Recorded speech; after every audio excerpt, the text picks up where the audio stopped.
말씀이신 그리스도님 찬미 받으소서.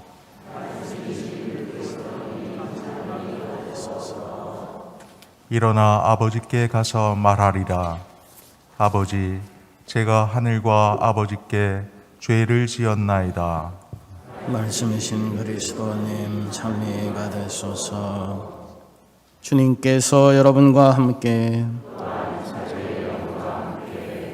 루카가 전한 거룩한 복음입니다.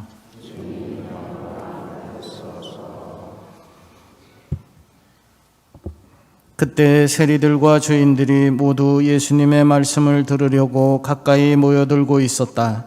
그러자 바리사이들과 율법학자들이 저 사람은 죄인들을 받아들이고 또 그들과 함께 음식을 먹는군 하고 투덜거렸다. 예수님께서 그들에게 이 비유를 말씀하셨다. 어떤 사람에게 아들이 둘이 있었다. 그런데 작은 아들이 아버지 재산 가운데에서 저에게 돌아올 몫을 주십시오 하고 아버지에게 말하였다. 그래서 아버지는 아들들에게 가산을 나누어 주었다. 며칠 뒤에 작은 아들은 자기 것을 모두 챙겨서 먼 고장으로 떠났다. 그러고는 그곳에서 방종한 생활을 하며 자기 재산을 허비하였다. 모든 것을 탕진하였을 즈음 그 고장에 심한 기근이 들어 그가 곤궁에 허덕이기 시작하였다. 그래서 그 고장 주민을 찾아가서 매달렸다. 그 주민은 그를 자기 소유의 들로 보내어 돼지를 치게 하였다. 그는 돼지들이 먹는 열매 꼬투리로라도 배를 채우기를 간절히 바랐지만 아무도 주지 않았다.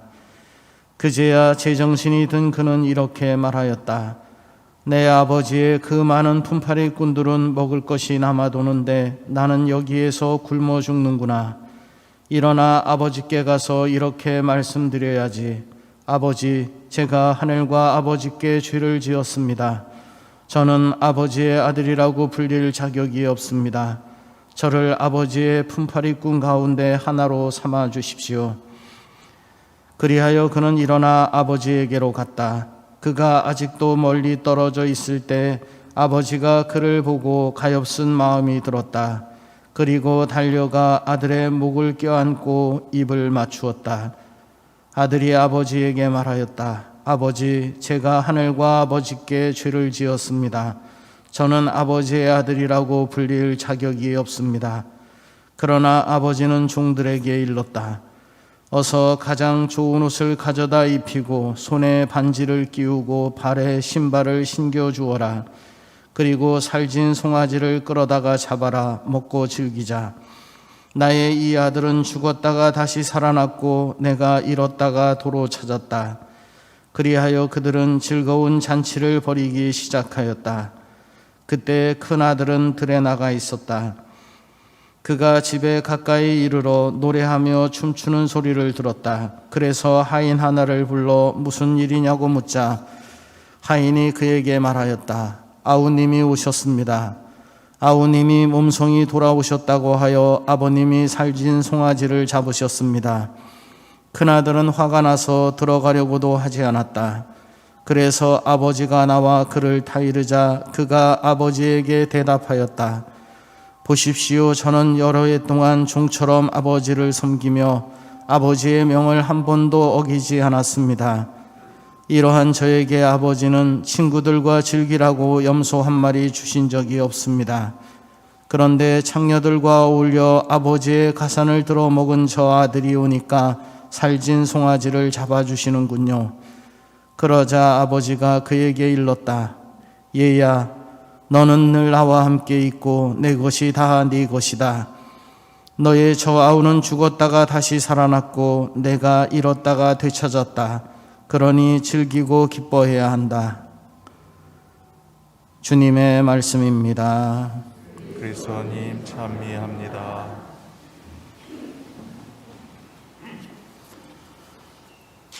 참여 예수님, 오늘 복음은 굉장히 유명하죠. 루카복음 15장, 우리가 탕자의 비유라고 이렇게 널리 알고 있는 내용입니다.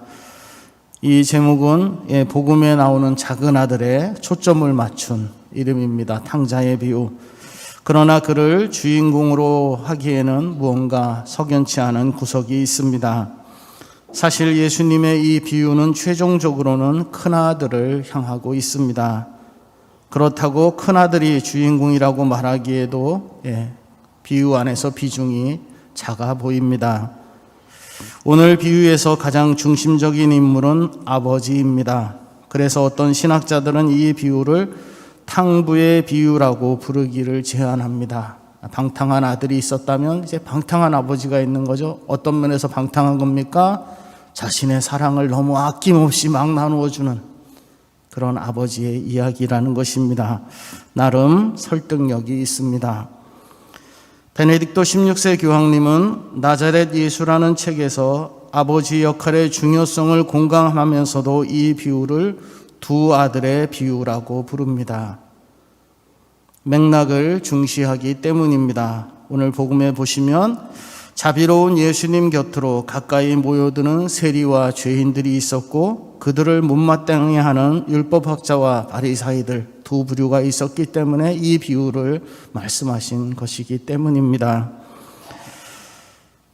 이 두 아들과 아버지의 어떤 면모와 움직임을 좀 더 자세히 살펴보겠습니다.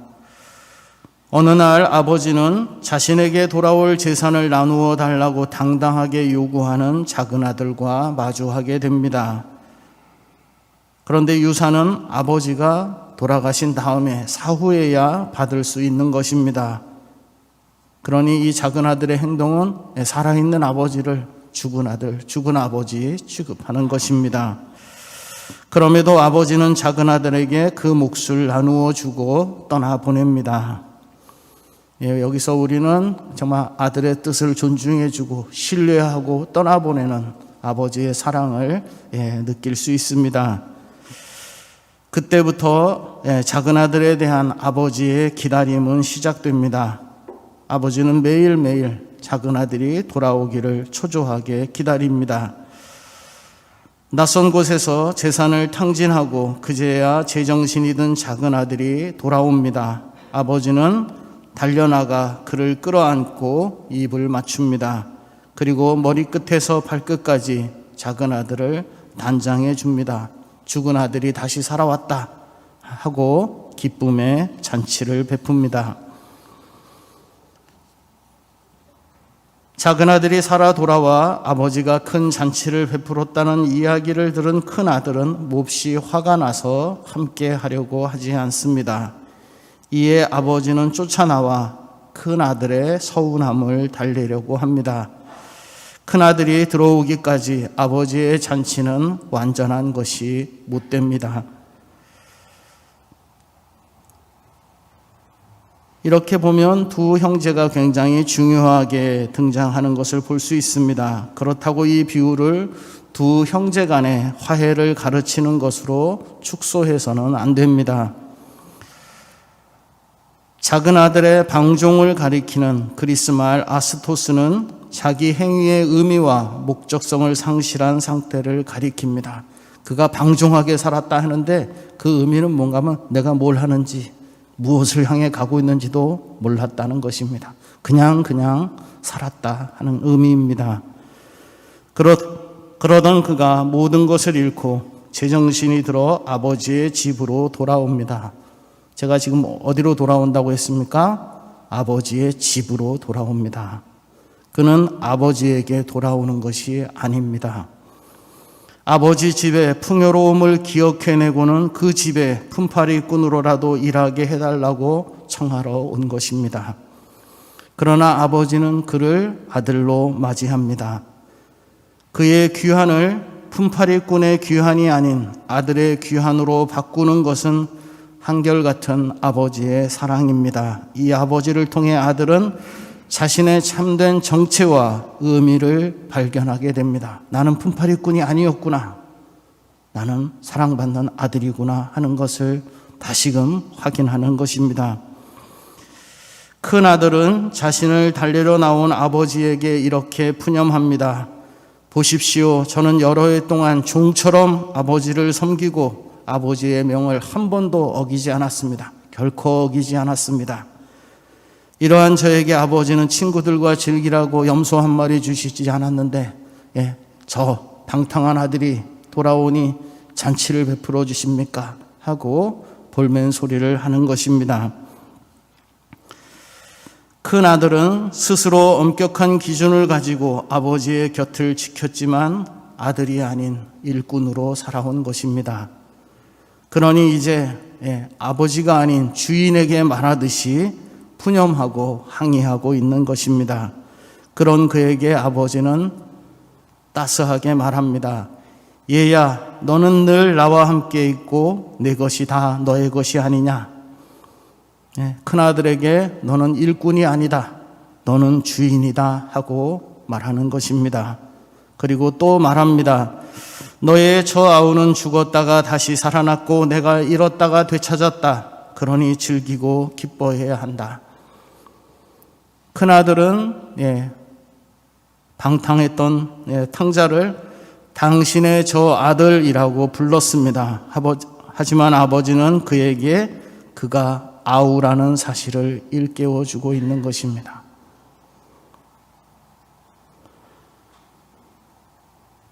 아버지의 말을 통해, 이 비유에 나오는 아버지의 말을 통해 예수님은 자기가 죄인들에게 호의를 베푼 것에 분개하여 투덜거리는 바리사이들과 율법학자들의 마음에 호소하고 있습니다.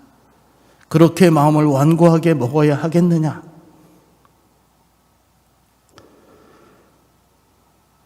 오늘 이 비유는 아까 말씀드린 대로 형제들 간의 화해 이야기로 끝나지 않습니다. 더 중요한 것은 무엇입니까? 예수님의 마음을 알아듣는 것입니다. 오늘 이 독서는 이것을 이렇게 표현합니다. 하느님과 화해하십시오. 하느님 아버지의 마음이 어떤 것인지, 아버지의 눈길은 어떤 것인지 그것을 배우십시오. 그래서 저는 오늘 강론의 제목을 화해를 넘어 아버지가 되기까지라고 붙였습니다. 우리가 이 사순시기를 지내고 부활로 가는 그 길은 무엇인가?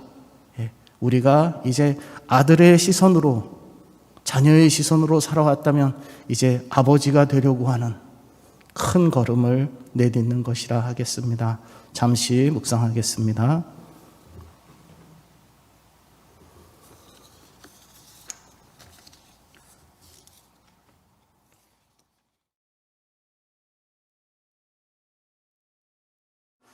주보 봐주십시오. 공지사항 말씀드립니다. 4월 신신미사 안내드립니다. 성체 신신미사가 4월 1일 금요일 오전에 있고요. 성모 신신미사는 4월 2일 토요일 오전 10시에 있습니다. 그리고 매주 금요일 오전에 10시 미사 후에 십자가 얘기를 하고 있는데 함께 참여하지 못하는 직장인들 위해서 저녁 시간에 십자가 얘기를 마련했습니다. 3월 31일 목요일 저녁 7시 20분 미사 전에 우리 십자가 얘기를 함께 하시고 미사 함께 봉헌하시면 좋겠습니다. 우리 직장 다니시는 교우분들 많은 참여 부탁드리겠습니다. 그리고 본당 경청 모임에 교우 여러분 초대합니다. 지금 단체들과 총구역, 남녀 총구역 통해서는 계속해서 경청 모임이 이루어지고 있는데 여기에 소속되지 않으신 분들은 아무래도 경청 모임에 참여하시기 어려우셔가지고요. 그런 분들을 위한 자리입니다. 4월 2일 토요일 또는 4월 3일 주일 오후 2시부터 4시 반까지 합니다. 두 날 다 하시는 게 아니라 두 날 가운데 가능한 날, 자신이 참여 가능한 날 하루를 선택해서 신청해 주시면 모임하실 수 있도록 이렇게 그룹을 형성해서 1층 로비에 장소 배정표 저희가 올려드리도록 하겠습니다. 마감은 오늘까지입니다. 그리고 사순특강 저희 진행 중인데요. 1차, 2차 교우분들 많이 참여해서 잘 마쳤고요. 3차 사순특강이 4월 6일 수요일 저녁 8시에 있습니다. 이번 주제는 생태 공동체 회복 실천합니다 하는 주제로 우리 성바오로 딸 수도회에서 와서 해주시겠습니다. 그리고 사회사목분과에서 사랑의 옷 모으기 하고 있습니다. 자화를 꿈꾸는 형제님들에게 사랑의 옷을 전달하려고 합니다. 그래서 세탁 가능한 남성용 봄, 여름옷, 신발, 가방, 운동복 등 보내주시면 되겠습니다. 4월 3일까지 1층 현관 앞 수거함에 넣어주시면 됩니다. 예, 부활절 맞이 대성전 대청소 있습니다. 남성총구역 주관으로 대성전과 지하 주차장 청소합니다. 예, 본당 청소 거의 이렇게 참여하기 어려우실 텐데요. 특히 형제님들, 적어도 1년에 한 번 우리 본당 청소는 내가 하겠다 하는 마음으로 이렇게 참여 부탁드리겠습니다. 예, 4월 10일, 우리 주님 순환 성지주일 교중 미사 후에 청소하도록 하겠습니다. 많은 참여 부탁드립니다. 그리고 전입 오신 정범구 프리스코 가정, 그리고 조영자 미카엘라 가정, 환영합니다. 모두 일어나십시오. 강복드리겠습니다. 주님께서 여러분과 함께 또한 사제의 영과 함께 주님께 탄원하는 이들을 지켜주시고 약한 이들의 힘을 북돋아 주시며 세상의 어둠 속에서 방황하는 이들을 언제나 주님의 빛으로 이끄시고 온갖 악에서 인자로이 구해 주시어 모두 완전한 행복에 이르게 하소서. 우리 주 그리스도를 통하여 비나이다. 아멘. 전능하신 하느님, 성부와 성자와 성령께서는 여기 모인 모든 이에게 강복하소서. 아멘. 평화로이 가서 주님을 찬양하며 삽시다. 하나님 감사합니다.